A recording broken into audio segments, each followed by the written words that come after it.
We're honored to be joined today by Tony Robbins, the inspirational speaker, entrepreneur, and best-selling author. Welcome, Tony. Good to see you. Thanks for having me on. No, it's great to have you. Let's talk about people's feelings about money. It is complicated. It's often self-defeating. Yeah. What do you find that people get wrong when they think about what money means to them? It's such a charged subject, you know, that people tie it into spirituality, good, bad, and I think the first thing you have to do is you got to get yourself in the game.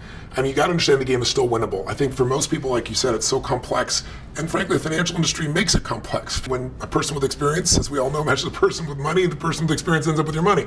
So a lot of very financially astute people are not great investors. To be a great investor, you have to be able to make decisions without perfect knowledge. In your business, you have a lot of knowledge. You can make those decisions. You're in control. Not so much so on the investment side.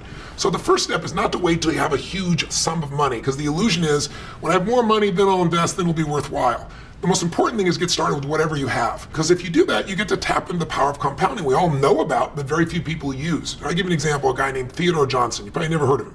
Worked for UPS. Never made more than $14,000 in an entire year of his life, and yet when he retired he had $70 million and he didn't inherit a dime. So how do you do that? A friend of his said, you've got to stop being a consumer and you've got to become an owner. You've got to become an investor. And he said, I have no money to invest. I make $14,000 a year. And his friend said, no one has the money to invest, but if the government came by and put a 20% tax above what you're paying now, you'd scream, you'd yell, and you'd pay it. You'd adjust. I'm going to make you a wealthy man. He took the 20% off the top, never let him see it, put it straight in the investment account. It was worth $70 million, compounding by the time he was in retirement.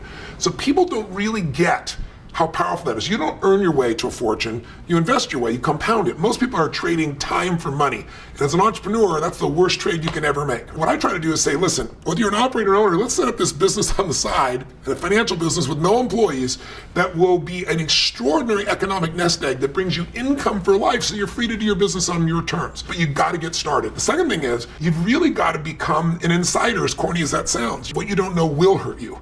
And so I give you two simplistic things that most people probably have heard of, but they haven't applied. Almost everybody, when they go, where do I invest? Well, 90% of the population puts it through a 401k. 90% of those put it into a mutual fund. Makes sense. I'd go to someone who's going to manage my funds for me. They're going to make better decisions than if I just put the money in the market or in an index fund. It's just not true.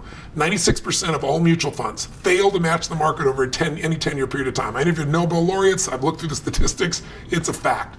You go, I'm smart. I'm going to find the 4% that succeed. 96%, but I'm going to find the 4%. Do you play blackjack? No, I don't. If you watch it and somebody gets two face cards worth 20 and you can't go over 21, there's only one card you can get to go higher, it's an ace. Do you stay or ask hit me? Well, if your inner idiot says hit me, you have an 8% chance of getting that ace. Yeah. You have a 4% chance of finding the right mutual fund. So what I tell people is, you don't want to